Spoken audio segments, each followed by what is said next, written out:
오전 10시 제17보병연대 연병장에는 긴장감이 감돌았습니다. 국회 국방위원회 소속 유충균 국회의원의 부대 방문이 예정되어 있었기 때문입니다. 연병장 한쪽에는 장병들이 정렬해 있었습니다. 그중 왼쪽 두 번째 줄 앞에는 한소영 중사가 서 있었습니다. 28세의 한소영은 키 165cm의 균형 잡힌 체격에 깔끔하게 정돈된 군복을 입고 있었습니다. 그녀의 얼굴에는 5년간 군 생활을 해온 베테랑 부사관의 의연함이 드러났습니다. 오전 10시 30분 검은색 승용차 2대가 연병장 입구로 들어왔습니다. 첫 번째 차에서 유충균 국회의원이 내렸습니다. 52세의 유충균은 검은 정장에 보라색 넥타이를 메고 있었습니다. 그의 뒤로 보좌관과 수행원들이 줄지어 따라왔습니다. 장성호 연대장이 유충균 앞으로 다가가 인사를 했습니다. 의원님, 제17보병연대에 오신 것을 환영합니다. 유충균이 손을 들어 답례했습니다. 수고들 많으십니다. 오늘 부대 현황을 자세히 보고 싶어서 왔습니다. 장성호 연대장이 유충균을 연병장 중앙으로 안내했습니다.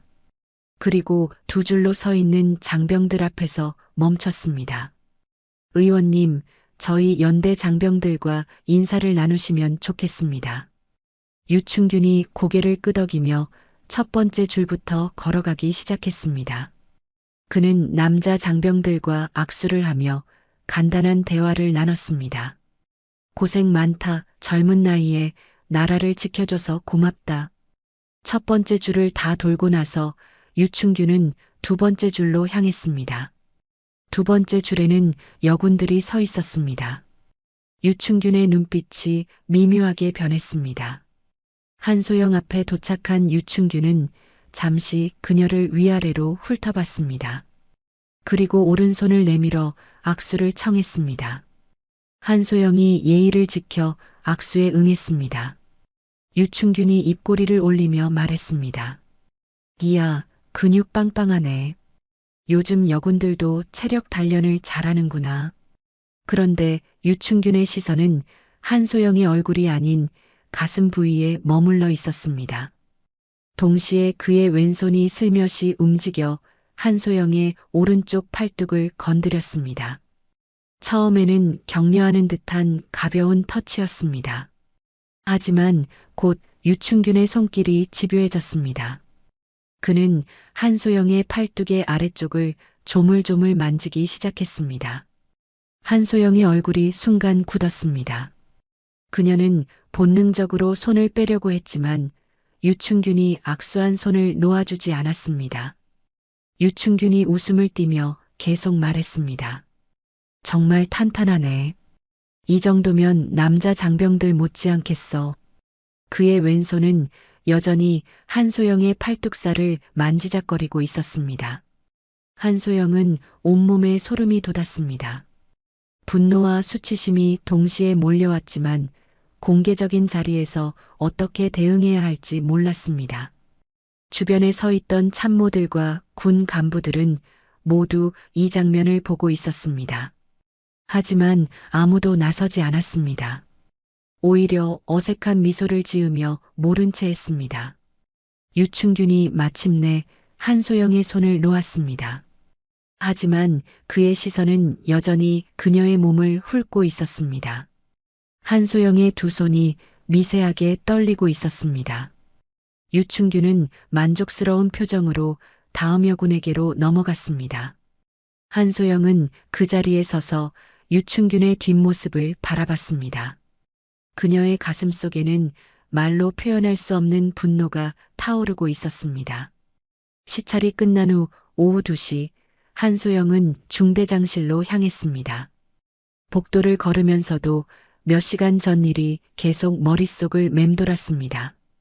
유충균의 끈적한 시선과 그의 손길이 아직도 가슴과 팔뚝에 남아있는 것 같았습니다. 중대장실 문을 두드리자 안에서 대답이 들렸습니다. 들어오세요. 한소영이 문을 열고 들어가니 김성현 대위가 책상에 앉아 서류를 정리하고 있었습니다. 31세의 김 대위는 안경을 쓴 온화한 인상의 중대장이었습니다. 한소영이 경례를 했습니다. 보고 드릴 일이 있어서 왔습니다. 김 대위가 고개를 들며 말했습니다. 그래, 무슨 일이야? 이쪽으로 앉아. 한소영은 의자에 앉지 않고 그대로 서서 말을 시작했습니다. 오늘 유충균 국회의원 시찰 때 일입니다. 의원님이 저에게 부적절한 신체 접촉을 했습니다. 김 대위의 손이 잠시 멈췄습니다. 그는 안경을 벗고 렌즈를 닦으며 말했습니다. 부적절한 신체 접촉이라니 좀 더 구체적으로 말해보게. 한소영이 침을 삼키고 차분히 설명했습니다. 악수를 하면서 제 팔뚝을 계속 주물러댔습니다. 김 대위가 다시 안경을 끼고 한소영을 바라봤습니다. 그의 표정에는 곤란함이 드러났습니다. 한중사 미안한데 혹시 오해가 아닐까? 의원님이 격려 차원에서 팔을 토닥여 주신 것일 수도 있잖아. 한소영의 목소리가 조금 높아졌습니다. 중대장님, 저도 5년간 군복무를 해왔습니다. 격려와 성추행의 차이는 분명히 알 수 있습니다. 의원님이 제게 하신 건 순수한 격려가 아니라 명백히 성추행이었습니다. 심지어 의원님은 제 팔을 주무르는 동시에 시선은 제 가슴을 대놓고 노골적으로 쳐다보셨습니다. 아시다시피 이도 성희롱에 해당합니다. 김 대위가 손으로 이마를 문지르며 말했습니다. 참 난감하네. 만약 그렇다고 해도 상대가 국회의원이고 공개된 자리에서 있었던 일이니까. 혹시 주변에서도 본 사람이 있나? 참모님들과 고위 간부님들이 모두 봤습니다. 김 대위가 깊은 한숨을 쉬며 일어났습니다. 그는 창문 쪽으로 걸어가 밖을 바라봤습니다. 한중사 미안한데 솔직히 말하면 이런 일로 문제가 불거지면 오히려 한중사한테 손해일 수도 있어. 그러니까. 김 대위가 말끝을 흐렸습니다. 한소영이 단호하게 말했습니다. 그러니까 중대장님은 지금 상대방이 국회의원이라서 곤란하다는 말씀이신 거죠? 김 대위가 돌아서며 손을 저었습니다. 아니, 그런 뜻은 아니고. 다만 이런 일은 신중하게 접근해야 한다는 거지. 괜히 일이 커질 수도 있으니까. 한소영은 평소 존경했던 김 대위의 반응에서 실망감을 느꼈습니다. 중대장님, 그럼 이 일을 어떻게 처리하는 게 좋겠습니까? 김 대위가 책상으로 돌아와 앉으며 말했습니다. 일단 시간을 두고 생각해 보자고. 너무 성급하게 행동하면 아까 말한 대로 오히려 한중사에게 불이익이 될 수 있으니까. 한소영은 더 이상 말해봐야 소용없다는 것을 깨달았습니다. 그녀가 경례를 하며 말했습니다. 네, 알겠습니다. 그럼 이만 나가보겠습니다. 한소영은 복도를 걸으며 곧바로 연대장실로 향했습니다. 김 대위의 반응으로 보아 중간 간부들을 통해서는 해결되지 않을 것이라고 생각했습니다. 그녀는 연대 최고 상급자인 연대장 장성호 대령에게 직접 호소하기로 결심했습니다. 연대 본부 건물 2층에 있는 연대장실 앞에 도착한 한소영은 잠시 마음을 가다듬었습니다. 그리고 문을 똑똑 두드렸습니다. 들어오세요. 안에서 장성호 연대장의 굵직한 목소리가 들렸습니다. 한소영은 깊게 숨을 쉬고 문을 열었습니다. 한소영이 연대장실에 들어가자 장성호 연대장이 책상에서 고개를 들었습니다. 48세의 장성호는 건장한 체격에 날카로운 눈빛을 가진 군인이었습니다. 한소영이 정중히 경례를 했습니다. 중사 한소영, 보고 드릴 일이 있어서 왔습니다. 장성호가 의아한 표정을 지으며 일어났습니다. 말단 부사관이 연대장 호출 없이 직접 찾아오는 경우는 거의 드물었기 때문입니다. 장성호는 소파 쪽을 가리키며 말했습니다. 그래, 이쪽으로 앉게. 한소영은 소파에 단정히 앉아 오늘 있었던 성추행과 성희롱 사건을 상세히 설명했습니다. 장성호는 진지한 표정으로 듣는 것 같았지만 때때로 손가락으로 책상을 두드리며 초조함을 드러냈습니다. 한소영이 설명을 마치자 장성호가 깊은 한숨을 쉬었습니다. 한 중사, 이런 민감한 사안은 신중하게 처리해야 한다는 것은 알고 있겠지? 네, 알고 있습니다. 하지만 명백한 성추행이었습니다. 장성호가 창문 쪽으로 걸어가며 말했습니다. 유충균 의원님은 우리 연대에 많은 관심을 가져주시는 분이야.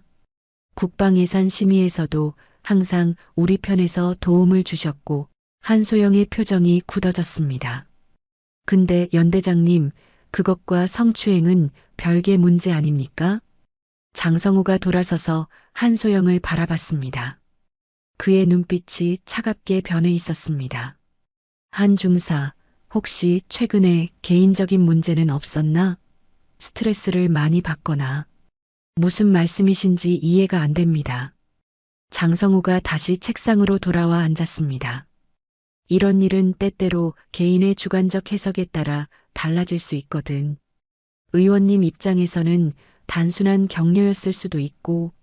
한소영이 일어서며 목소리를 높였습니다. 연대장님, 저는 5년간 성실하게 복무해 왔습니다.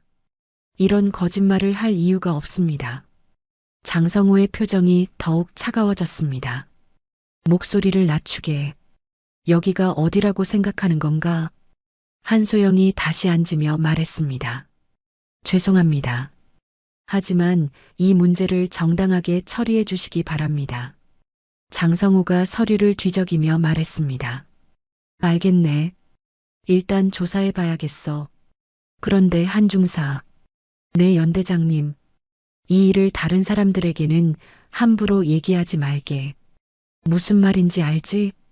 한소영이 의아한 표정을 지었습니다. 네, 알겠습니다. 근데 혹시 다른 사람들 누구를 말씀하시는 건지 여쭤봐도 되겠습니까? 동료 부사관들이나 병사들 말이야. 괜히 불필요한 소문이 돌면 여자인 한 중사가 제일 곤란해질 수 있을 것 같아서.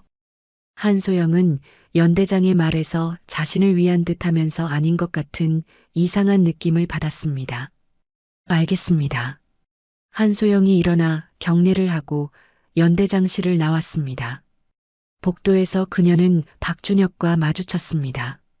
박준혁은 한소영과 같은 중사 계급의 28세 동기였습니다. 키 180cm의 건장한 체격에 선량한 인상을 가진 그는 한소영과 친분이 있었습니다.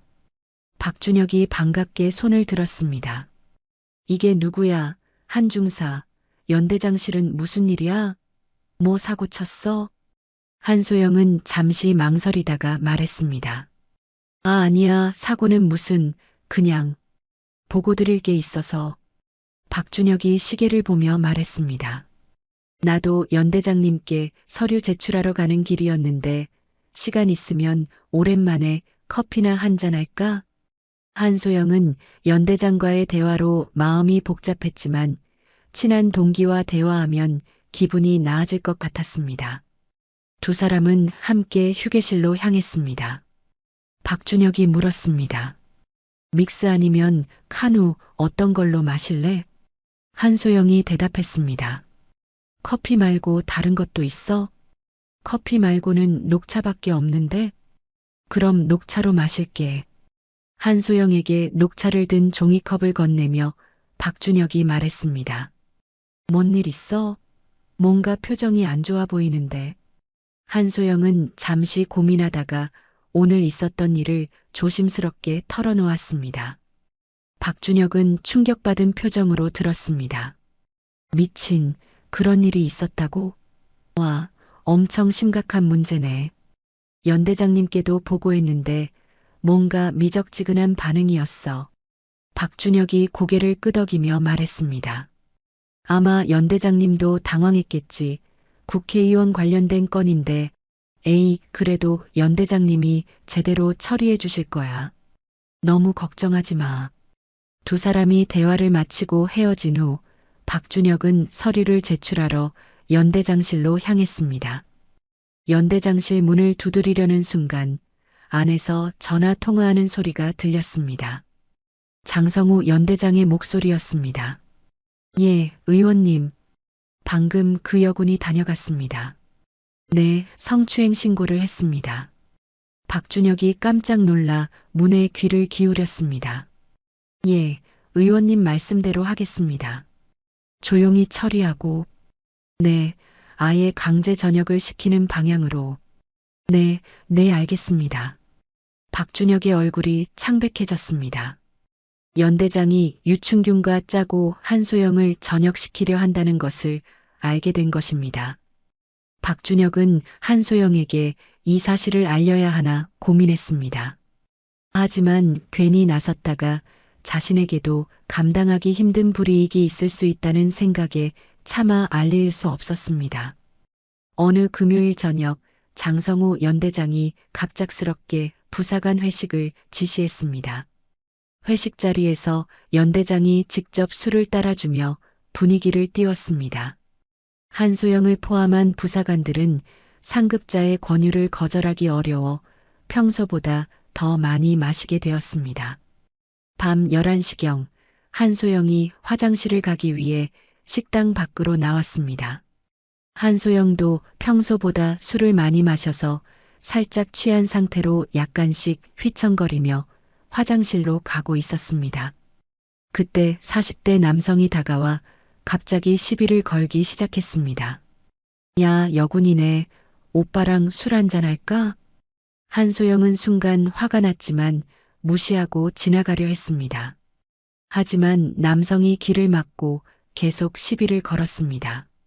그럼에도 한소영은 민간인과 시비를 피해야 한다는 것을 잘 알고 있기 때문에 최대한 말려들지 않으려고 했습니다. 죄송합니다. 좀 지나가겠습니다. 하지만 남성이 한소영의 팔을 잡으며 더 큰 소리로 욕설을 퍼부었습니다. 한소영이 팔을 빼려는 순간 남성이 갑자기 비틀거리더니 혼자 넘어졌습니다. 아야, 인연이 나를 밀쳤어. 한소영이 당황하며 일으켜주려 했지만 남성은 계속 소리를 지르며 난동을 부렸습니다. 주변 사람들이 몰려들기 시작했고 술에 취한 한소영은 당황하며 급히 그 자리를 이탈했습니다. 다음 주 월요일 아침 한소영이 출근하자마자 김성현 대위가 급하게 불렀습니다. 한 중사, 지난주 금요일 회식 때 민간인과 무슨 일이 있었나? 한소영이 당황해서 말을 약간 더듬거리며 대답했습니다. 아, 그게 제가 그 화장실을 가려고 밖을 나왔는데 어떤 술 취한 남자가 저한테 시비를 걸어서 피하려고 했는데 그때 군사경찰이 부대에 도착했습니다. 한소영 중사님, 민간인 폭행 혐의로 신고가 접수돼서 조사받으셔야 합니다. 한소영은 청천벽력 같은 소리에 당황했습니다. 폭행이라니요? 저는 아무것도 하지 않았는데.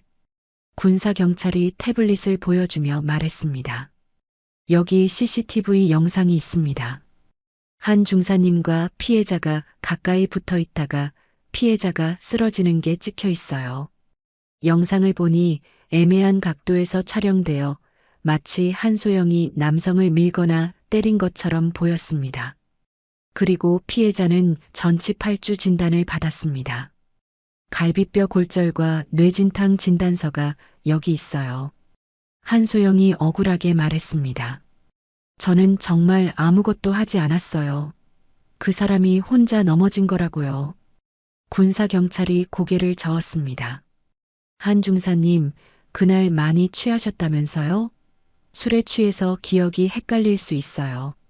하지만 여기 CCTV 증거와 상해 흔적, 병원 진단서까지 있으니까 부인하기는 어려울 것 같습니다. 일단 가시죠. 장성우 연대장이 나타나 안타까운 표정으로 말했습니다. 한 중사, 정말 실망이야. 평소에 성실하다고 생각했는데. 민간인을 폭행할 줄이야. 한소영이 절망적으로 말했습니다. 연대장님, 저는 정말 무고합니다. 증거가 이렇게 명확한데 무고는 무슨 뻔뻔하기까지 하구만. 즉시 군사재판으로 넘어가야겠군. 일주일 후 군사재판이 열렸습니다. 증거들 앞에서 한소영의 항변은 받아들여지지 않았습니다. 결국 민간인 폭행 혐의로 강제전역 처분을 받았습니다. 마지막 저녁날 한소영은 5년간 입었던 군복을 벗으며 눈물을 흘렸습니다. 집으로 돌아온 한소영은 방에 틀어박혀 절망에 빠졌습니다. 그런 어느 날 저녁 한소영의 휴대폰이 울렸습니다. 발신자는 군대 동기 박준혁이었습니다. 한소영은 처음에는 받지 않으려 했지만 계속 울리는 전화를 결국 받았습니다. 박준혁의 목소리가 조심스럽게 들렸습니다. 소영아, 나야 준혁이. 어떻게 지내고 있어? 한소영이 쉰 목소리로 대답했습니다. 그냥 지내고 있어. 만날 수 있을까? 너한테 꼭 해줄 얘기가 있어. 한소영은 잠시 망설이다가 말했습니다. 만나서 뭘 얘기해? 이미 다 끝난 일인데. 박준혁이 단호하게 말했습니다. 아니야, 아직 끝나지 않았어. 소영아, 나한테는 내가 도움을 준 적이 있잖아. 이제 내가 도울 차례야. 이틀 후 토요일 오후, 한소영은 집 근처 공원에서 박준혁을 만났습니다. 며칠간 집에만 있었던 한소영은 야위어 보였고 눈가에는 다크서클이 짙게 자리 잡고 있었습니다.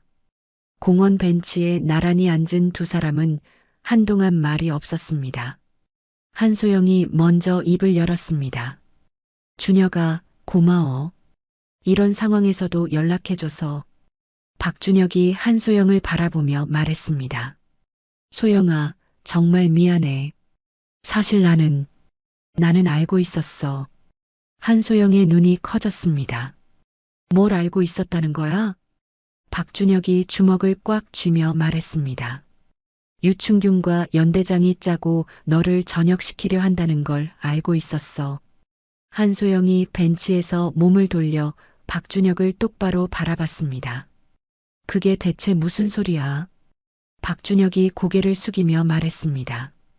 그날 내가 연대장실에서 나온 후에 내가 다시 갔었잖아. 그때 연대장이 유충균과 통화하는 걸 엿들었어. 한소영의 얼굴이 창백해졌습니다. 그럼 넌 그걸 알고도 나한테 말 안 해준 거야? 박준혁이 눈물을 글썽이며 말했습니다. 미안해. 정말 미안해. 용기가 없었어. 내가 발설했다는 게 발각되면 나도 큰일 날 것 같았거든. 한소영은 복잡한 감정에 휩싸였습니다. 준혁이 진실을 알고도 도와주지 않았다는 배신감과 그래도 지금이라도 털어놓은 것에 대한 고마움이 동시에 들었습니다. 한소영이 한숨을 쉬며 말했습니다. 이미 지나간 일이야. 그런데 지금 와서 이 얘기를 왜 하는 거야? 박준혁이 한소영의 손을 잡으며 간절하게 말했습니다. 소영아, 예전에 내가 힘들었을 때 너는 망설임 없이 내 손을 잡아줬잖아. 그때 언젠가는 꼭 너에게 보답하겠다고 마음속으로 다짐했었어. 그런데 막상 내가 힘들어질 때 정작 나는 박준혁의 목소리가 떨렸습니다. 이제라도 늦지 않았어. 내가 도와줄게. 같이 복수하자. 한소영이 의아한 표정을 지었습니다. 복수라니? 무슨 말이야? 유충균과 연대장을 망하게 만드는 거야. 우리 아버지가 중견 건설회사를 운영하시거든. 정치권과 인맥이 많으시고 국회의원들과도 아는 사이야. 박준혁은 10분 동안 자신의 계획을 설명했습니다. 한소영이 놀라며 말했습니다. 그게 가능해? 유충균이 나를 알아볼 텐데. 아니야, 절대 기억 못해. 군에서 악수하던 사람이 직원으로 들어올 거라고 상상이나 하겠어? 박준혁의 말에는 확신이 담겨 있었습니다. 한소영은 잠시 생각에 잠겼습니다. 복수라는 말이 처음에는 무섭게 들렸지만 점점 마음속에서 불길이 타오르는 것을 느꼈습니다. 준혁아, 정말 가능할까? 박준혁이 한소영의 어깨에 손을 올리며 말했습니다. 소영아, 넌 5년간 군 생활을 성실하게 해온 사람이야. 강인한 정신력도 있고 무엇보다 정의감이 누구보다 강하잖아. 한소영의 눈에서 절망이 사라지고 의지가 보이기 시작했습니다. 알겠어. 해보자. 박준혁의 얼굴에 미소가 번졌습니다. 좋아. 그럼 내일부터 구체적인 계획을 세우자. 두 사람은 벤치에서 일어나 악수를 했습니다. 한소영의 얼굴에는 며칠 만에 처음으로 희망의 빛이 돌았습니다. 절망의 나락에서 복수의 의지로 다시 일어서는 순간이었습니다. 한 달 후 박준혁의 아버지 박준모 회장의 도움으로 한소영은 유충균 국회의원 사무실에 면접을 보게 되었습니다. 유충균 의원실 앞에서 한소영은 깊게 숨을 쉬었습니다. 그녀는 검은색 정장에 흰 블라우스를 입고 머리를 단정하게 묶었습니다. 화장도 평소보다 진하게 해서 인상을 바꿔보려 했습니다. 사무실 문을 열고 들어가니 넓은 공간에 여러 개의 책상이 배치되어 있었습니다. 벽면에는 유충균이 각종 행사에서 찍은 사진들이 걸려 있었고 한쪽에는 상장과 감사패들이 진열되어 있었습니다. 앉아있던 여직원이 한소영을 보고 일어났습니다. 한소영 씨 맞으시죠? 면접 보러 오신다고 연락받았습니다. 네, 맞습니다. 잠시만 기다려주세요. 의원님께 말씀드리겠습니다. 여직원의 안내를 받아 유충균을 만났습니다. 유충균은 여전히 자신만만한 표정을 짓고 있었습니다. 유충균이 한소영을 보더니 잠시 멈칫했습니다. 어디선가 본 것 같은 얼굴이었지만 정확히 기억나지는 않았습니다. 한소영 씨죠? 박준모 회장님이 추천해 주신. 한소영이 공손하게 인사했습니다. 네, 안녕하십니까. 이번에 비서직에 지원한 한소영입니다. 유충균이 한소영에게 다가와 악수를 청했습니다. 반갑습니다. 박 회장님이 워낙 좋은 분이라고 하셔서 기대가 큽니다. 한소영이 두 손으로 악수에 응하는 순간 유충균의 행동이 시작되었습니다. 그는 악수를 하면서 반대편 손으로 한소영의 왼쪽 팔을 자연스럽게 건드렸습니다. 한소영의 몸이 순간적으로 굳었습니다. 몇 달 전 연병장에서의 기억이 생생하게 떠올랐습니다. 하지만 이번에는 참아야 했습니다. 유충균은 이번에도 멈추지 않았습니다. 그의 손이 한소영의 팔뚝을 천천히 위아래로 훑기 시작했습니다. 더욱 대담하게도 손가락이 팔꿈치 부근에서 거의 겨드랑이 안쪽까지 파고들었습니다. 와, 정말 건강해 보이네요. 운동을 많이 하시나 봐요? 유충균의 시선은 한소영의 얼굴이 아닌 몸을 훑고 있었습니다. 한소영이 간신히 미소를 지으며 말했습니다. 네, 평소에 운동을 좋아합니다. 유충균의 손길이 더욱 집요해졌습니다. 그는 한소영의 팔뚝 근육을 주물주물 만졌습니다. 손가락 끝이 한소영의 팔 안쪽 민감한 부위까지 건드렸습니다. 한소영은 온몸에 소름이 돋았지만 꾹 참았습니다. 복수를 위해서는 이 정도는 견뎌야 한다고 스스로를 다독였습니다. 마침내 유충균이 손을 놓으며 말했습니다. 좋습니다. 박 회장님 추천이면 믿을만 하니까 바로 시작하시죠. 한소영이 놀라며 말했습니다. 면접은 안 보시는 건가요? 유충균이 웃으며 말했습니다. 이미 충분히 봤는데요. 인상도 좋고 건강해 보이고. 그의 시선이 다시 한소영의 몸을 훑었습니다. 사무실 안쪽에서 다른 직원이 나와 유충균에게 말했습니다. 의원님, 회의 준비가 되었습니다. 유충균이 시계를 보며 말했습니다. 아, 벌써 그 시간이네. 한소영 씨, 월요일부터 출근하시면 됩니다. 급여나 근무 조건은 김 팀장이 설명해 드릴 겁니다. 의원실에서 나오자 김 팀장이 한소영에게 다가왔습니다. 한소영 씨, 축하드려요. 의원님이 이렇게 빨리 결정하시는 경우는 드문데. 한소영이 김 팀장과 업무에 대한 설명을 듣는 동안 사무실 구조를 자세히 관찰했습니다. 의원실은 크게 접수실, 직원 사무실, 그리고 유충균의 개인 사무실로 나뉘어 있었습니다. 각 방의 위치와 출입문, CCTV 설치 위치까지 머릿속에 담아두었습니다. 한소영이 유충균 의원실에서 일한 지 2주가 지났습니다. 그녀는 성실한 비서로서 완벽하게 역할을 해내고 있었습니다. 서류 정리, 일정 관리, 방문객 응대까지 모든 일을 꼼꼼히 처리했습니다. 어느 화요일 오후 유충균이 한소영을 자신의 개인 사무실로 불렀습니다. 한소영 씨, 잠깐 들어와 보세요. 한소영이 노트북을 들고 사무실에 들어가니 유충균이 책상 서랍에서 카드 한 장을 꺼냈습니다. 이 카드로 은행에 가서 현금 100만 원을 인출해 오세요. 국정감사 특별활동비라고 적힌 카드였습니다.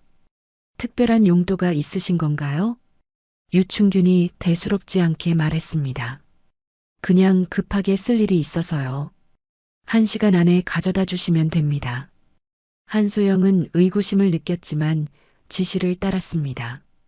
100만 원을 봉투에 담아 유충균에게 가져다 주자 그가 만족스러운 표정을 지었습니다. 수고했어요. 이건 수고비입니다. 유충균이 봉투에서 20만 원을 꺼내 한소영에게 건넸습니다. 한소영이 당황하며 말했습니다. 의원님, 이건 받을 수 없습니다. 왜요? 열심히 일한 대가인데. 그냥 받으세요. 유충균이 억지로 한소영의 손에 돈을 쥐어주었습니다. 한소영은 이 상황이 매우 부자연스럽다고 느꼈습니다. 이런 일이 익숙해 보이는 유충균의 얼굴을 보면서 언제부터 이런 일이 있었는지 궁금해졌습니다. 한소영은 김 팀장에게 전임 비서에 대해 물었고 지난달에 갑자기 그만뒀다는 정보를 얻었습니다. 사무실에서 전임 비서에 대한 흔적을 찾다가 서류 한쪽에 적힌 이름과 연락처를 발견했습니다. 그녀에게 전화를 해서 어렵사리 약속을 잡았습니다. 토요일 오후 한소영은 조용한 카페에서 전임 비서 박지연을 만났습니다. 박지연은 28세답지 않게 피곤해 보이는 얼굴을 하고 있었습니다. 머리카락도 푸석하고 전반적으로 위축된 모습이었습니다. 안녕하세요. 현재 유충균 의원실에서 일하고 있는 한소영입니다. 박지연이 경직된 표정으로 말했습니다. 네, 박지연입니다. 그런데 저한테 왜 연락하신 건가요? 한소영이 조심스럽게 말을 꺼냈습니다. 혹시 괜찮으시다면 비서로 일하실 때에 대해 궁금한 것들이 있어서요. 박지연이 고개를 저었습니다. 죄송하지만 그 일에 대해서는 말하고 싶지 않아요. 한소영은 박지연의 반응에서 뭔가 큰 문제가 있었다는 것을 직감했습니다. 지연 씨, 혹시 의원실에서 힘든 일이 있으셨나요? 박지연의 눈가가 붉어졌습니다. 그냥 뭐. 한소영이 결심을 하고 진실을 털어놓기로 했습니다. 지연 씨, 저는 사실 유충균에게 성추행을 당한 적이 있습니다. 박지연의 눈이 커졌습니다. 그래서 복수하기 위해 의원실에 들어간 거예요. 그의 비리를 찾아서 세상에 알리려고 합니다. 한소영은 자신이 어떤 일을 당했는지 상세히 설명했습니다. 박지연이 눈물을 글썽이며 말했습니다. 정말 그런 일이 있었다고요? 네. 그래서 지연 씨께 도움을 요청하고 싶어요. 혹시 의원실에서 이상한 일들을 목격하신 적이 있나요? 박지연이 한동안 고민하더니 천천히 입을 열었습니다. 사실 저도 성희롱과 성추행을 당했어요. 한소영이 박지연의 손을 잡았습니다. 어떤 일이었나요? 박지연이 떨리는 목소리로 말했습니다. 처음에는 어깨를 만진다거나 나중에는 더 심해졌어요. 술자리에서 옆에 앉혀놓고 박지연이 말을 잇지 못했습니다. 한소영이 격려하며 말했습니다. 괜찮아요. 천천히 말씀하세요. 박지연이 마음을 다잡고 계속 말했습니다. 그런데 더 큰 문제는 비리였어요. 특활비를 개인 용도로 쓰라고 지시하는 건 일상이었어요. 한소영의 눈이 번뜩였습니다. 구체적으로 어떤 일들이었나요? 박지연이 주위를 둘러보고 목소리를 낮췄습니다. 특활비 카드를 개인적으로 사용하는 거예요. 그리고 그 내역을 다른 명목으로 조작해서 보고하라고 했어요. 한소영이 흥분하며 말했습니다. 그런 증거들이 남아있나요? 박지연이 고개를 끄덕였습니다. 조작하기 전에 진짜 장부 사본을 제가 가지고 있어요. 혹시 몰라서 복사해뒀거든요. 한소영의 심장이 빠르게 뛰었습니다. 그걸 보여주실 수 있나요? 박지연이 망설이다가 말했습니다. 네, 보여드릴 수 있어요. 박지연과 한소영은 카페에서 나와 박지연 집 앞으로 갔습니다. 박지연이 현관문을 열고 안으로 들어갔고 몇 분 뒤 서류 봉투를 들고 나왔습니다. 그녀는 조심스레 주변을 살핀 뒤 봉투를 한소영에게 건넸습니다. 처음에는 솔직히 망설였어요. 너무 두려웠거든요. 그런데 소영 씨 이야기를 듣고 나니 더는 그냥 숨어 있을 수 없다는 생각이 들었어요. 그녀는 봉투를 쥔 손에 조금 더 힘을 주며 말을 이었습니다. 이 안에 진짜 특활비 사용 내역이 들어있어요. 의원님 부인이 얼마나 많은 돈을 낭비했는지 보시면 놀라실 거예요. 한소영이 봉투를 받으며 말했습니다. 지연 씨, 정말 고마워요. 이걸로 반드시 정의를 실현할 수 있을 거예요. 박지연이 한소영의 손을 꽉 잡으며 말했습니다. 다음 주 월요일 의원 사무실 휴게실에서 김 팀장이 커피를 타며 말했습니다. 일이 많아서 힘들죠? 특히 의원님 부인 관련 업무도 많을 거예요. 한소영이 귀를 쫑긋 세우며 말했습니다. 사모님 업무요? 김 팀장이 한숨을 쉬며 말했습니다. 이명자 여사님이 카드 사용하시는 걸 정리하는 게 일인데 솔직히 좀 그래요. 어떤 점이 그런가요? 김 팀장이 주위를 살피고 목소리를 낮췄습니다.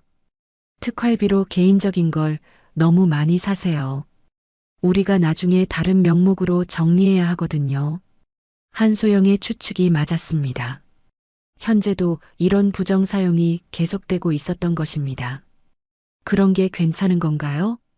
김 팀장이 쓴웃음을 지으며 말했습니다. 괜찮을 리가 있나요? 하지만 우리가 뭐라고 할 수 있겠어요? 월급 받는 입장에서. 그때 밖에서 유충균의 목소리가 들렸습니다. 김 팀장, 어디 있어요? 김 팀장이 급히 나가고 한소영은 혼자 남았습니다. 오후 3시경 한소영은 의원실 컴퓨터에서 공식 특활비 사용 내역을 확인할 기회를 얻었습니다. 공식 장부에는 박지연이 말한 대로 모든 내역이 조작되어 있었습니다. 2024년 3월 15일 도서구입비 380만 원, 2024년 3월 22일 사무용품비 200만 원, 2024년 4월 5일 회식비 150만 원, 명품백 구매는 도서구입비로, 골프장 입회비는 사무용품비로, 고급 레스토랑 비용은 회식비로 둔갑해 있었습니다. 한소영이 스마트폰으로 조심스럽게 화면을 촬영했습니다. 진짜 장부와 가짜 장부를 대조하면 명백한 증거가 될 것이었습니다. 집으로 돌아가는 지하철 안에서 한소영은 가방 속 증거 자료를 만지며 생각했습니다. 유충균과 이명자가 국민의 세금으로 호화 생활을 하고 있다는 것이 분명해졌습니다. 하지만 이것만으로는 완전한 복수가 아니었습니다. 자신을 강제 전역시킨 장성호와의 유착관계, 그리고 더 큰 규모의 비리가 있을 것이라는 확신이 들었습니다. 한소영은 다음 단계 조사를 위한 계획을 세우기 시작했습니다. 특활비 부정 사용 증거를 확보한 지 일주일 후 한소영은 또 다른 수상한 일을 목격하게 되었습니다. 유충균의 개인 사무실에서 전화 통화 소리가 들렸습니다. 한소영이 귀를 기울이자 유충균의 목소리가 선명하게 들렸습니다. 네네, 이번 건은 확실히 처리해드리지요. 국토부 쪽으로 얘기해놨으니까 크게 걱정하지 말고. 네, 그 대신 약속한 건 지켜주셔야죠. 다음 주 화요일 저녁에 만나서 자세한 얘기 나누죠. 아, 그리고 지난번처럼 현금이면 더 좋고. 네, 알겠습니다. 유충균이 통화를 끝내고 수첩에 뭔가를 적었습니다. 30분 후 유충균이 개인 사무실에서 나왔습니다. 한소영 씨, 다음 주 화요일 4시 반부터 일정 있으니 다른 스케줄은 잡지 마세요. 중요한 미팅이 있어요. 네, 그러면 보좌관님도 운전 동행 일정 잡아 놓을까요? 아니요, 이번에는 저 혼자 다녀와야겠어요. 한소영이 수첩을 펼치며 말했습니다. 장소는 어디인가요? 미리 예약을 해드릴까요? 유충균이 손을 저으며 말했습니다. 아니에요. 제가 직접 할게요. 그냥 시간만 비워두시면 돼요. 한소영은 유충균의 이상한 행동에 의구심을 가졌습니다. 평소에는 모든 일정을 비서에게 맡기던 사람이 혼자 처리하겠다고 하는 것이 수상했습니다. 다음 주 화요일이 되었습니다. 유충균이 평소보다 일찍 퇴근 준비를 했습니다. 오늘은 미팅 후 퇴근하겠습니다. 내일 아침에 봐요. 한소영은 재빨리 의원 사무실을 나서서 유충균의 뒤를 따랐습니다. 20분 정도 이동한 후 유충균의 차는 강남구 역삼동의 한 고급 빌딩 앞에서 멈췄습니다. 건물 간판을 보니 조양건설 본사였습니다. 한소영이 멀리서 지켜보니 유충균이 건물 로비로 들어갔습니다. 그녀는 건물 맞은편 카페에 들어가 창가 자리에 앉았습니다. 1시간 30분 정도 지난 후 유충균과 50대 중반의 남성이 함께 건물에서 나왔습니다. 남성은 정장을 입고 있었고 상당히 격식 있는 모습이었습니다. 두 사람이 건물 뒤편 주차장으로 향했습니다. 한소영이 조심스럽게 따라가니 주차장 구석진 곳에서 둘이 대화를 나누고 있었습니다. 어둠 속에서 한소영이 숨어서 지켜보는데 건설업체 대표로 보이는 남성이 트렁크에서 사과 박스를 꺼냈습니다. 의원님, 이번에도 수고 많으셨습니다. 남성이 사과 박스를 유충균에게 건네며 말했습니다. 유충균이 박스를 받아 살짝 열어봤습니다. 박스 안에는 사과가 아닌 두툼한 현금 뭉치들이 들어있었습니다. 이번 국책사업 수주 확정됐죠? 건설업체 대표가 고개를 끄덕이며 말했습니다. 네, 덕분에 1200억 원 규모 공사를 따게 되었습니다. 정말 감사합니다. 유충균이 만족스러운 표정을 지으며 말했습니다. 다음에도 이런 기회가 있으면 연락드리죠. 서로 도움이 되는 관계를 계속 유지해야죠. 한소영이 스마트폰을 꺼내 조심스럽게 사진을 찍었습니다. 어둠 속이라 선명하지는 않았지만 두 사람이 현금이 든 박스를 주고받는 장면을 포착할 수 있었습니다. 거래가 끝난 후 유충균이 사과 박스를 자신의 차 트렁크에 넣고 떠났습니다. 건설업체 대표도 자신의 차에 타고 반대 방향으로 갔습니다. 한소영이 카페로 돌아가 더 자세한 정보를 정리했습니다. 그녀는 조양건설에 대해 인터넷으로 검색해 봤습니다. 검색 결과 조양건설은 최근 국토교통부 발주 고속도로 건설 사업에 선정되었다는 기사가 나왔습니다. 정확히 1,200억 원 규모의 사업이었습니다. 한소영이 더 조사해 보니 해당 사업의 심사위원회에 유충균이 국정감사를 통해 압력을 넣었다는 정황도 발견했습니다. 건설업체 뇌물 현장을 목격한 지 3일 후 한소영에게 결정적인 기회가 찾아왔습니다. 금요일 오후 늦은 시간 의원실에는 한소영과 유충균만 남아 있었습니다. 다른 직원들은 모두 퇴근한 상태였습니다. 한소영이 서류 정리를 하고 있을 때 유충균의 개인 사무실에서 전화벨이 울렸습니다. 여보세요? 아, 성호야. 응, 지금 통화 괜찮아. 요즘 바쁘지? 우리 중암고 출신답게 열심히 하고 있네. 유충균의 말투는 오래된 친구와 이야기하는 듯 편안했고 동시에 아무 거리낌도 없었습니다. 한소영의 심장이 빨리 뛰기 시작했습니다. 장성우 연대장과의 통화였습니다. 한소영이 조심스럽게 유충균의 사무실 문 근처로 다가갔습니다. 문이 살짝 열려 있어서 대화 내용이 더 선명하게 들렸습니다. 그런데 성호야, 식비 예산 그거는 어떻게 되고 있어? 내가 예산 편성할 때 도움 줬는데. 한소영이 귀를 더 기울였습니다. 아, 그렇게 처리했구나. 부실급식이라는 말 나오지 않게 조심해서 하고. 응, 그 차액은 약속대로 처리해주면 돼. 유충균의 목소리가 점점 더 구체적으로 들렸습니다. 1인당 식비를 1,000원 줄여서 그 돈으로. 맞아. 그럼 한 달에 얼마나 절약되는 거야? 한소영이 충격을 받았습니다. 군 급식비를 줄여서 그 차액을 빼돌리고 있다는 내용이었습니다. 5천만 원? 그럼 1년이면. 아, 그 정도면 충분하겠네. 그 돈으로 내가 말한 업체에 계약 주면 되잖아. 유충균이 계속해서 말했습니다. 응, 태천식품 말이야. 거기서 좋은 조건 제시했거든. 아, 성우 너도 당연히 몫 있으니까 걱정 마. 한소영의 손이 떨렸습니다. 군 장병들의 급식을 부실하게 만들어서 그 차액으로 특정 업체에 특혜를 주고 그 대가를 나눠 가지는 구조였습니다. 그리고 성호야, 다음 달 예산 심의 때 훈련비도 좀 조정해줘. 실탄 훈련 횟수 줄이고 그 예산을 다른 곳으로. 응, 내가 추천하는 업체로 넘겨주면 돼. 한소영이 더욱 분노했습니다. 군사훈련까지 부실하게 만들어서 예산을 빼돌리고 있었습니다. 아, 그리고 지난번 그 성추행 신고한 여군 문제는 완전히 정리됐지? 아, 강제 전역 시켜버렸다고? 다행이군. 한소영의 온몸에 전율이 흘렀습니다. 아, 내가 보내네? 걘 내가 알아서 잘 처리했지.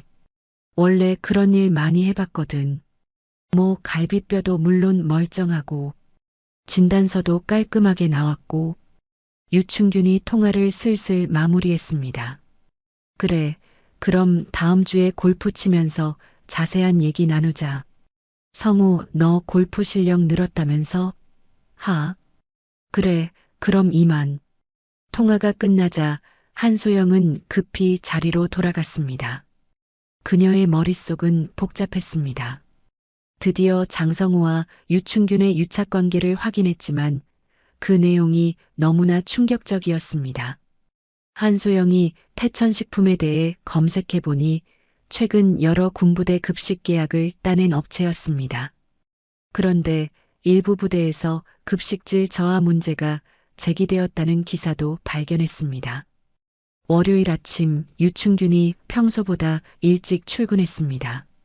한소영이 의원실에 도착했을 때 유충균은 이미 개인 사무실에서 뭔가를 골똘히 생각하고 있었습니다. 의원님, 안녕하세요. 오늘 일정 확인해 드릴까요? 유충균이 고개를 들어 한소영을 바라봤습니다. 그의 시선이 평소와 달리 날카로웠습니다. 한소영 씨, 잠깐 들어와 보세요. 한소영이 개인 사무실에 들어가자 유충균이 의자에 기대며 말했습니다. 한소영 씨는 어떤 일을 하다가 우리 의원실에 오게 된 거죠? 여러 사무직을 했습니다. 가장 최근에는 무역회사에서 일했고요. 유충균이 손가락으로 책상을 두드리며 말했습니다. 그렇군요. 박준모 회장님과는 어떻게 아시게 된 건가요?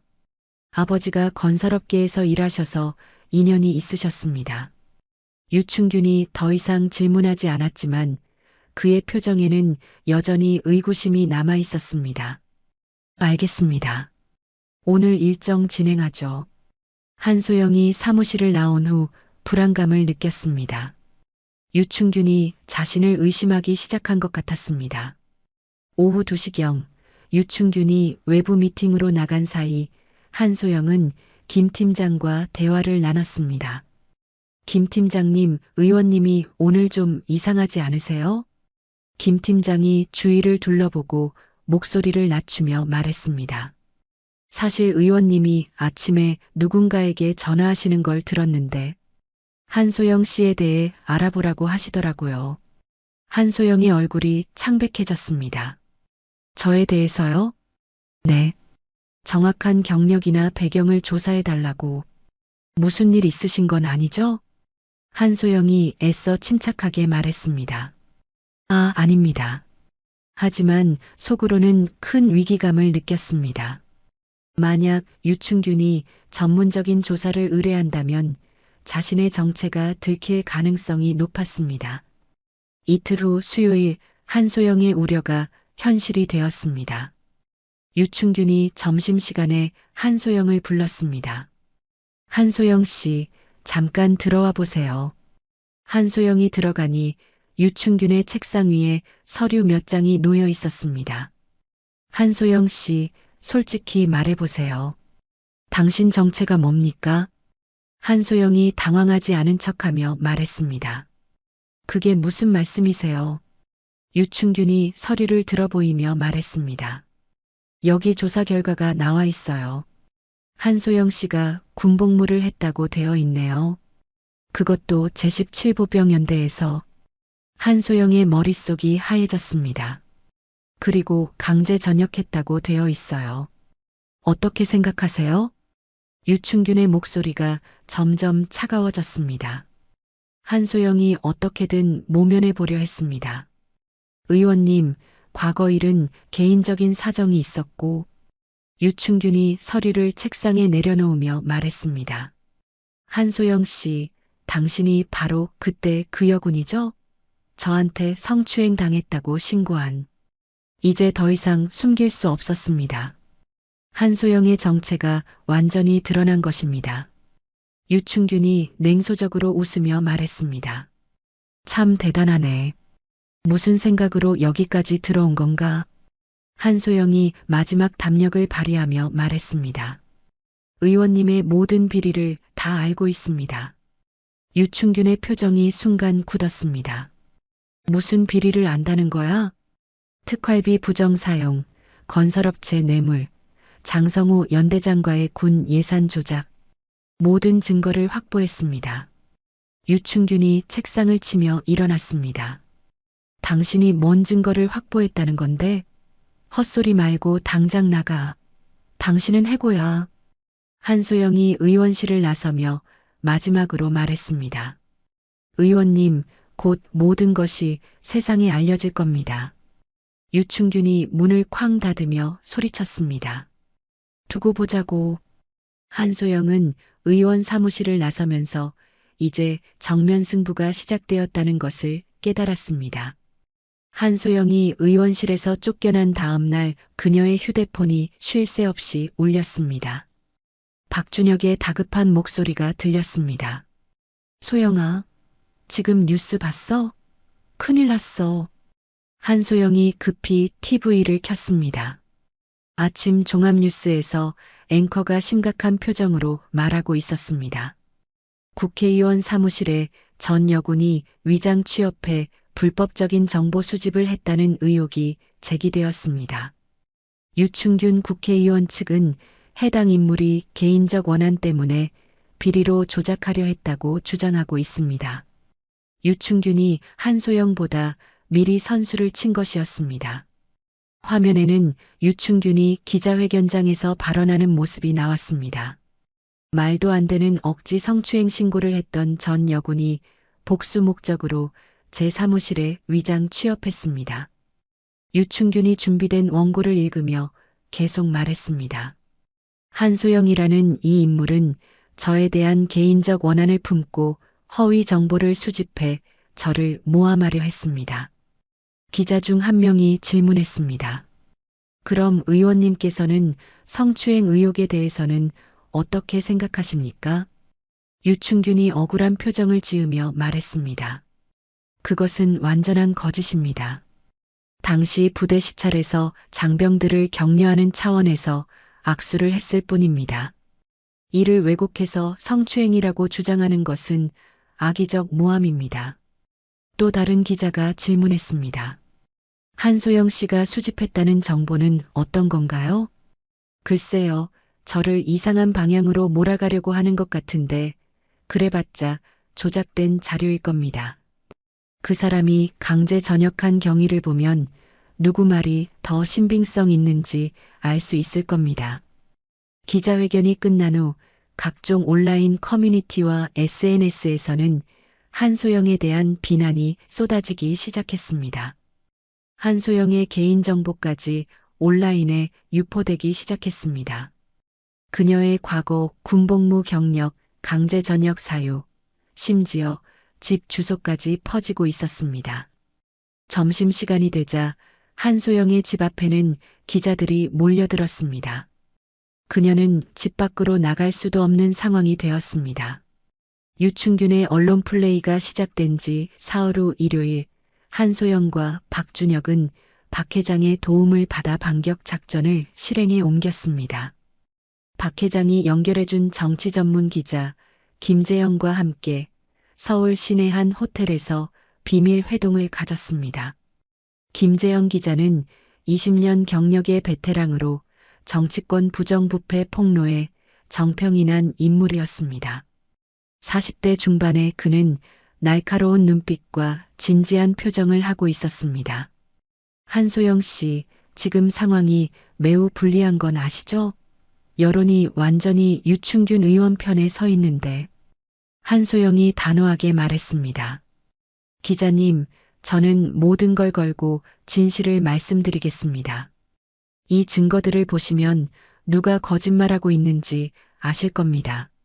한소영이 준비해온 파일들을 테이블 위에 펼쳤습니다. 첫 번째로 박지연이 제출한 자료는 실제 특활비 사용 내역과 조작된 공식 장부를 비교한 자료였습니다. 김재영 기자가 서류를 꼼꼼히 살펴보며 말했습니다. 이건 정말 충격적이네요. 6개월간 3천만 원이 넘는 금액을 부정 사용했다고요? 네, 명품 쇼핑, 해외여행, 성형외과 시술비까지 모두 특활비로 결제했습니다. 두 번째로 한소영이 건설업체 뇌물수수 현장 사진을 보여줬습니다. 비록 어둠 속에서 찍어 선명하지는 않았지만 유충균과 조양건설 대표가 현금이 든 사과 박스를 주고받는 장면이 담겨 있었습니다. 이 사진은 언제 찍으신 건가요?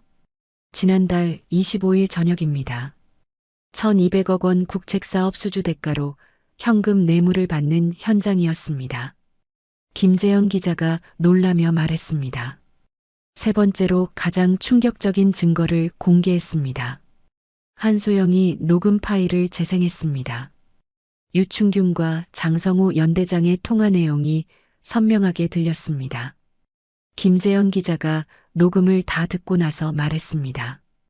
이 정도면 정말 결정적인 증거네요.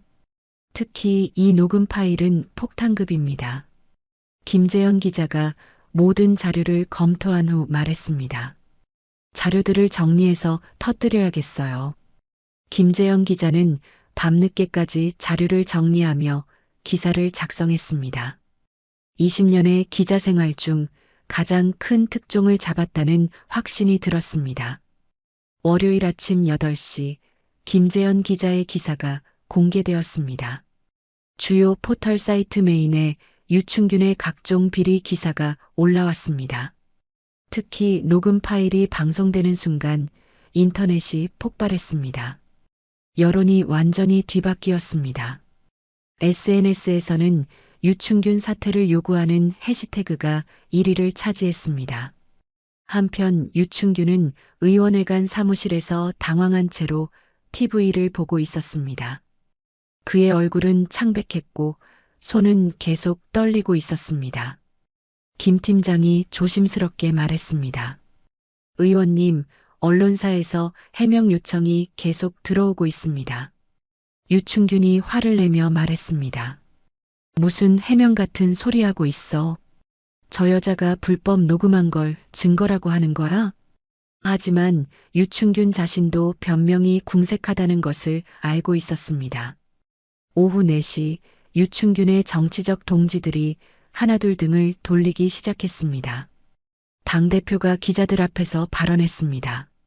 만약 이 의혹들이 사실이라면 용납할 수 없는 일입니다. 철저한 진상조사가 필요합니다. 저녁 뉴스에서는 전문가들이 나와서 유충균의 행위를 강도 높게 비판했습니다. 토요일 새벽 2시 유충균이 은밀히 장성호 연대장과 만났습니다. 서울 외곽의 한적한 휴게소에서 두 사람은 긴급 회동을 가졌습니다. 유충균은 야구 모자를 깊이 눌러쓰고 장성호는 사복을 입고 있었습니다. 성호야, 상황이 심각해. 장성호가 초조하게 말했습니다.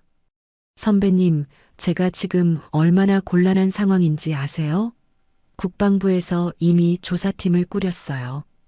유충균이 다급하게 말했습니다. 그래서 만난 거잖아. 우리가 서로 협력해야 이 위기를 넘길 수 있어. 장성호가 주위를 둘러보며 목소리를 낮췄습니다.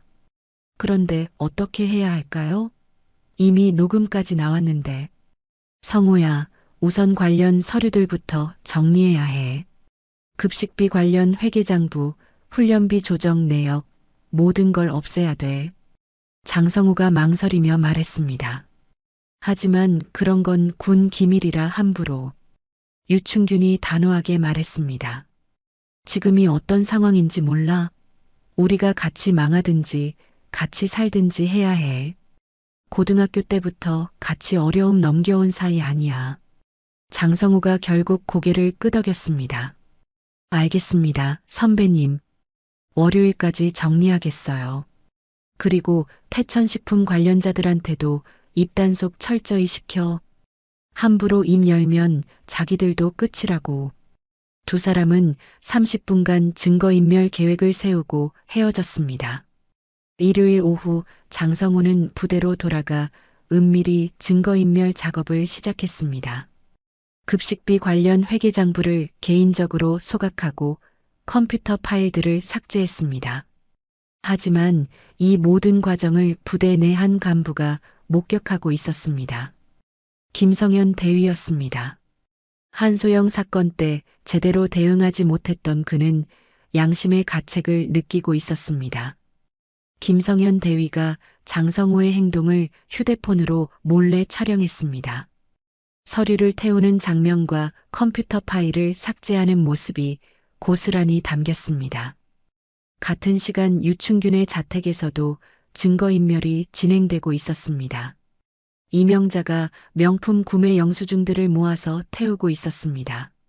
하지만 이들의 증거인멸 시도는 이미 감시받고 있었습니다. 검찰에서 파견한 수사관들이 은밀히 감시하고 있었던 것입니다.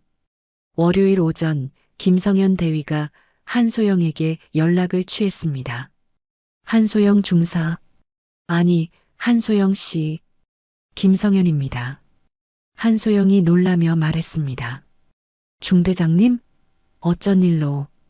중요한 얘기가 있어서 연락했어요. 무슨 일이신가요?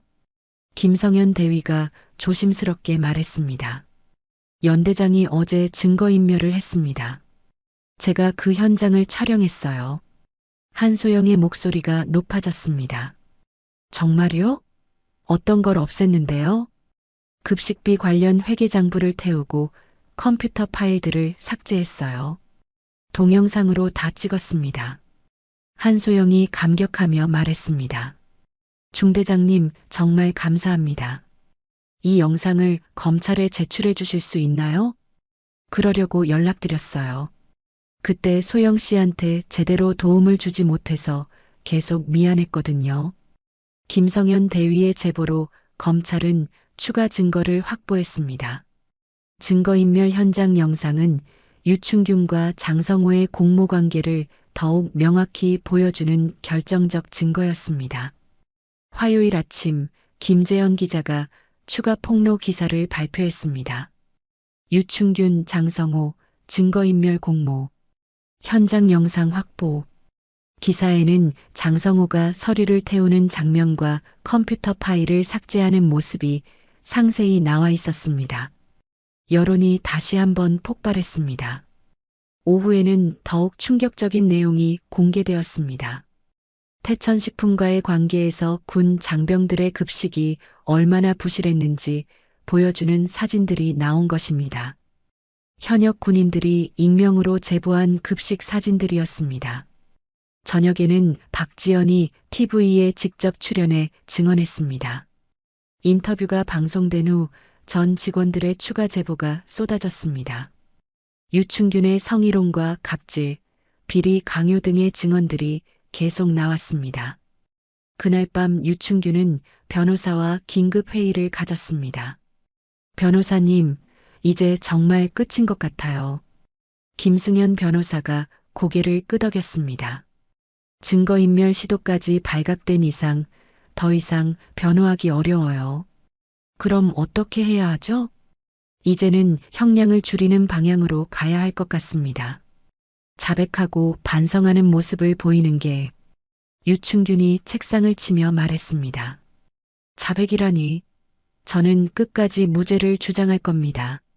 하지만 그의 목소리에는 이미 절망이 가득했습니다. 그날 밤 한소영은 뉴스를 보며 뿌듯함을 느꼈습니다. 김성현 대위의 용기 있는 제보와 박지연의 공개 증언으로 진실이 더욱 명확해졌습니다.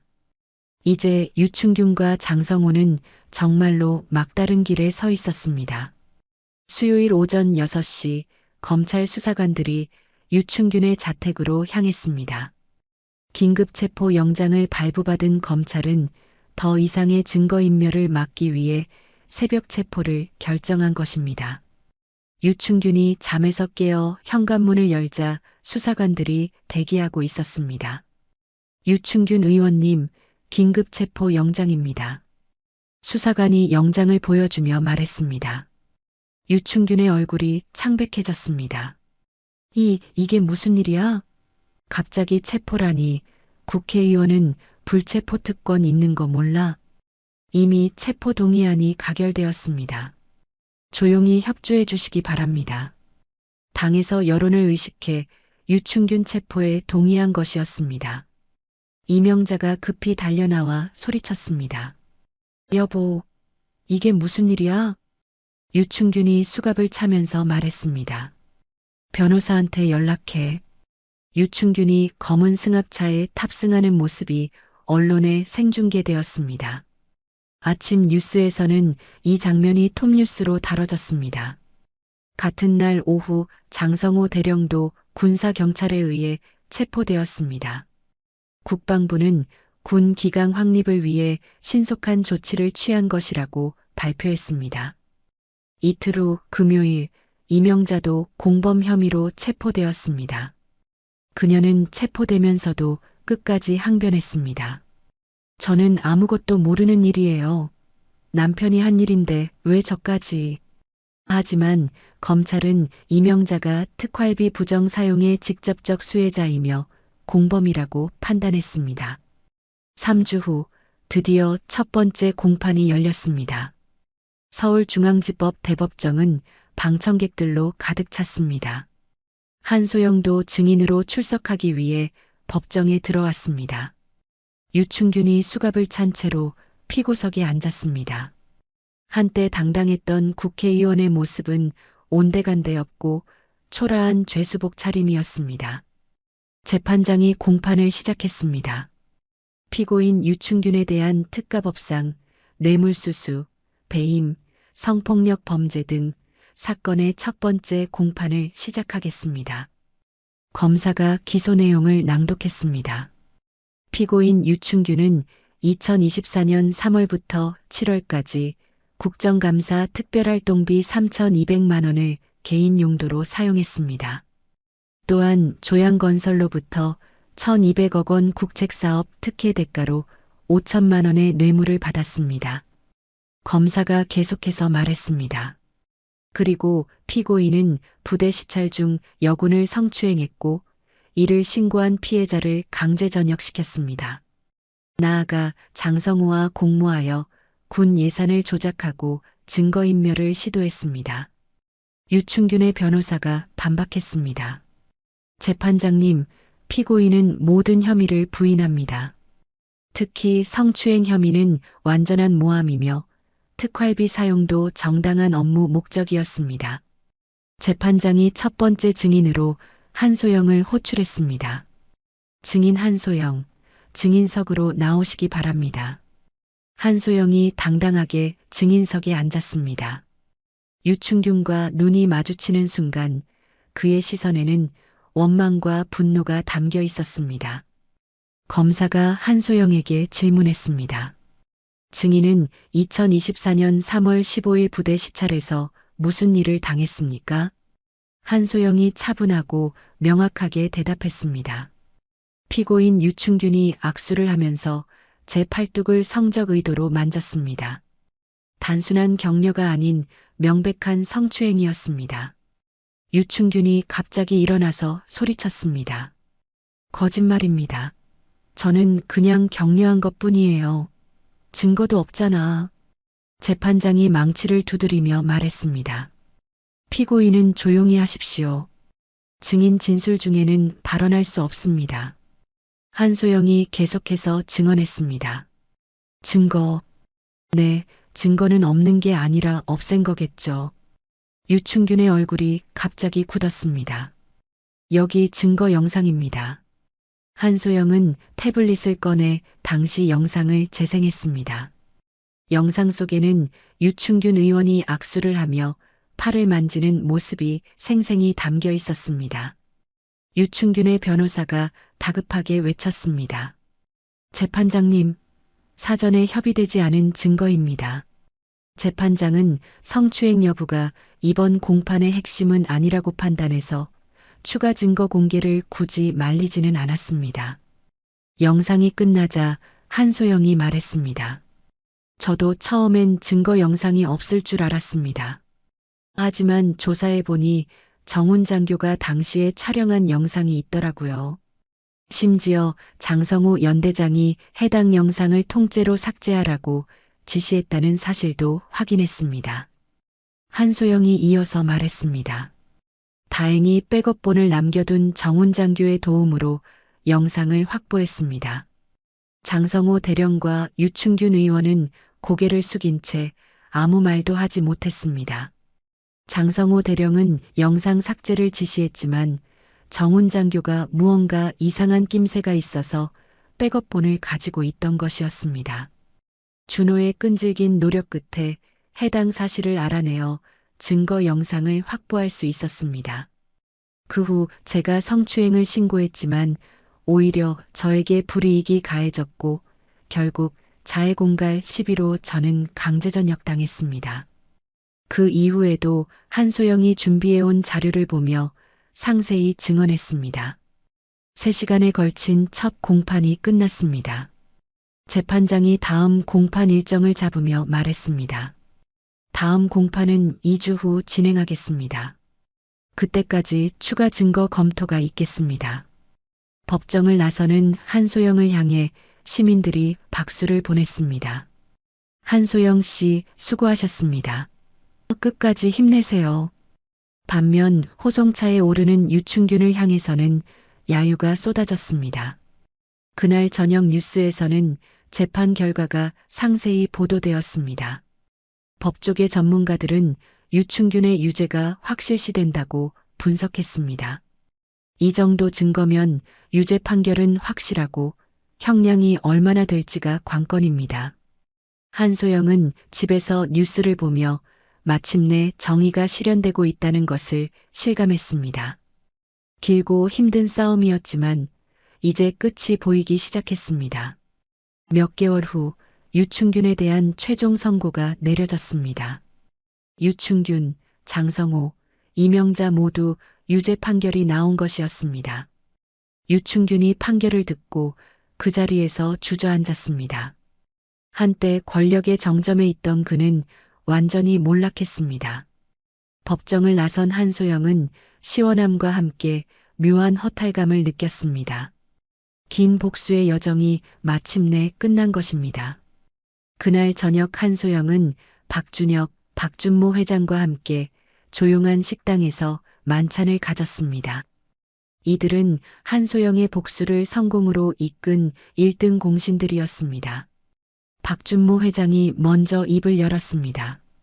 소영 씨, 정말 대단한 일을 해내셨습니다. 이런 용기 있는 젊은이를 보니 우리나라의 미래가 밝아 보입니다. 한소영이 공손하게 인사했습니다. 회장님 도움 없었다면 불가능한 일이었습니다. 정말 감사합니다. 박준혁이 한소영의 손을 잡으며 말했습니다. 소영아, 정말 수고 많았어. 그런데 이제 앞으로 뭘 할 거야? 한소영이 잠시 생각에 잠긴 후 말했습니다. 아직 구체적인 계획은 없어. 그냥 평범하게 살고 싶기도 하고. 박준모 회장이 의미심장한 표정을 지으며 말했습니다. 소영 씨, 혹시 정치에 관심이 있으신가요? 한소영이 놀라며 말했습니다. 정치요? 저 같은 사람이. 박준모 회장이 진지하게 말했습니다. 소영 씨야말로 정치인이 되어야 할 사람입니다. 권력의 부패를 몸소 경험했고 정의를 위해 싸울 줄 아는 사람이잖아요. 박준혁이 덧붙였습니다. 소영아, 아버지 말씀이 맞아. 내가 보여준 용기와 신념이면 훌륭한 정치인이 될 수 있어. 한소영이 고개를 저으며 말했습니다. 하지만 저는 정치에 대해 잘 모르고. 박준모 회장이 웃으며 말했습니다. 정치는 배우면 됩니다. 중요한 건 올바른 가치관과 신념이에요. 그리고 소영 씨는 이미 국민들에게 인정받지 않았습니까? 실제로 한소영은 사건 이후 국민적 영웅이 되어 있었습니다. 각종 언론에서는 그녀를 용기 있는 고발자, 정의의 수호자라고 칭송했습니다. 일주일 후 한소영에게 놀라운 제안이 들어왔습니다. 유충균 의원의 반대 정당에서 영입 제의를 해온 것입니다. 당대표가 직접 한소영을 찾아왔습니다. 한소영 씨, 저희 당에서 청년 최고위원으로 영입하고 싶습니다. 한소영이 당황하며 말했습니다. 당대표님, 저는 정치 경험이 전혀 없는데. 당대표가 미소를 지으며 말했습니다. 경험은 쌓아가면 됩니다. 중요한 건 소영 씨가 보여준 정의감과 실행력이에요. 청년 최고위원이라고 하시면 당의 주요 정책 결정에 참여하고 청년층을 대변하는 역할을 하시는 겁니다. 특히 권력형 성범죄 척결, 정치 개혁 분야에서 중요한 역할을 해주셨으면 합니다. 한소영이 망설이며 말했습니다. 시간을 좀 주실 수 있을까요? 신중하게 생각해보고 싶어서. 물론입니다. 하지만 너무 오래 고민하지는 마세요. 국민들이 소영 씨를 기다리고 있어요. 그날 밤 한소영은 박준혁과 긴 시간 대화를 나눴습니다. 준혁아, 정말 모르겠어. 내가 정치인이 될 수 있을까? 박준혁이 진지하게 말했습니다. 소영아, 넌 이미 정치인보다 더 큰 일을 해냈어. 부패한 권력에 맞서서 정의를 실현했잖아. 하지만 정치는 다르잖아. 복잡하고 어려운 세계일 텐데.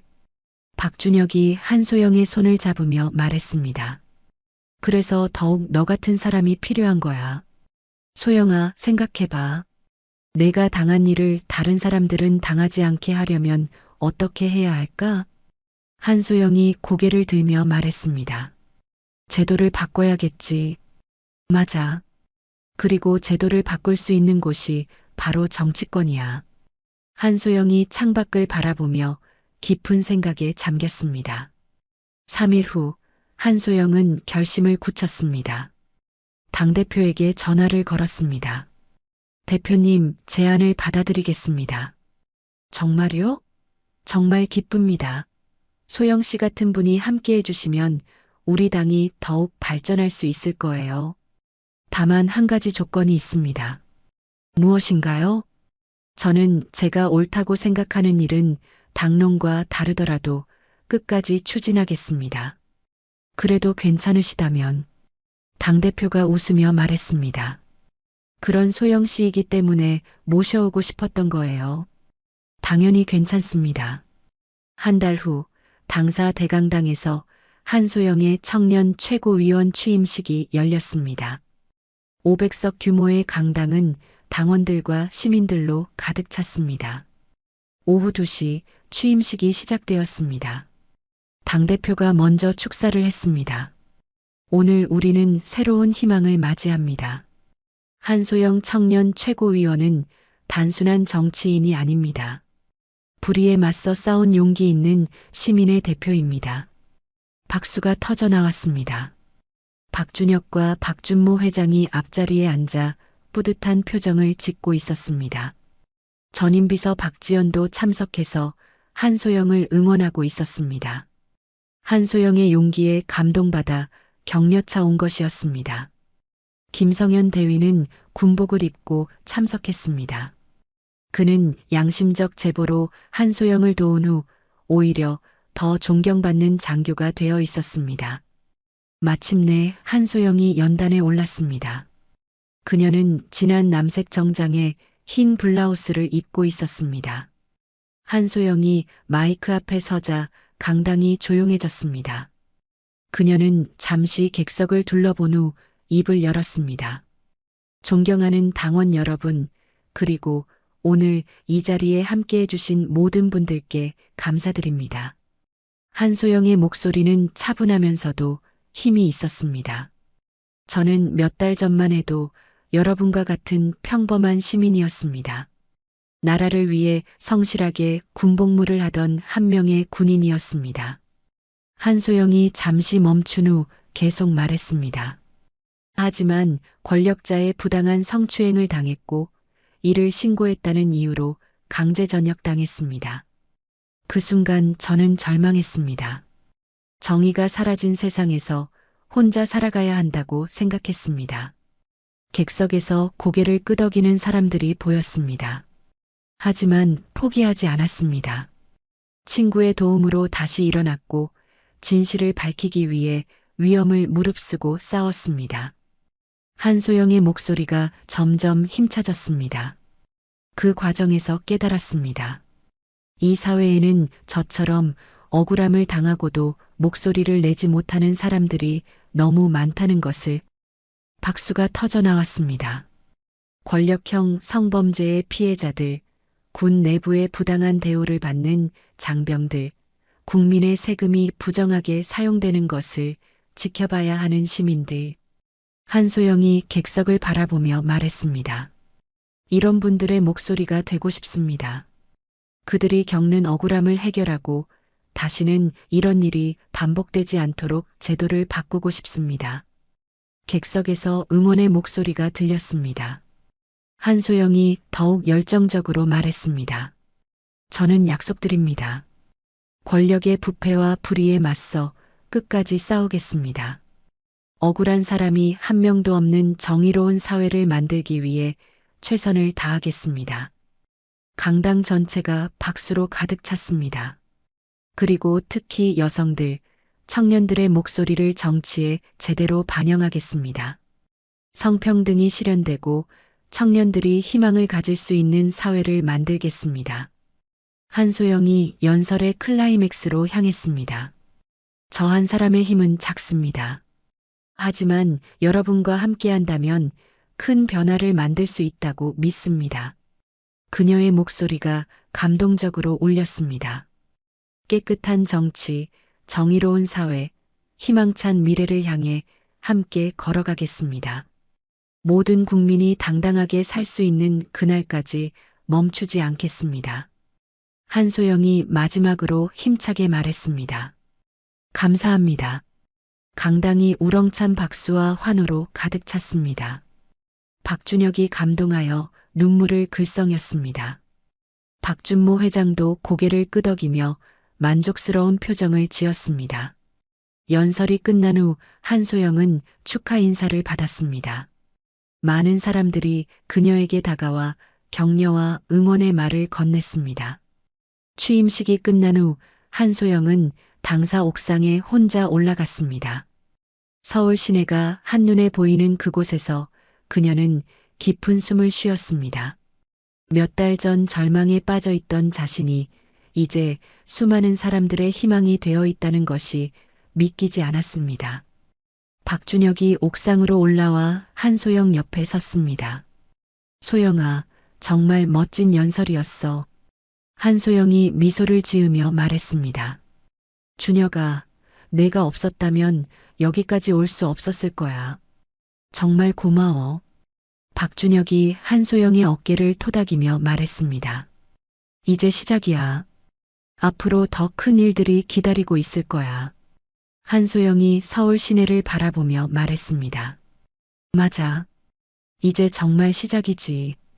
모든 사람이 정의롭게 살 수 있는 세상을 만들어야 해. 저녁 해가 서울 하늘을 붉게 물들이고 있었습니다. 한소영은 새로운 꿈을 품고 미래를 향해 당당히 걸어갈 준비가 되어 있었습니다.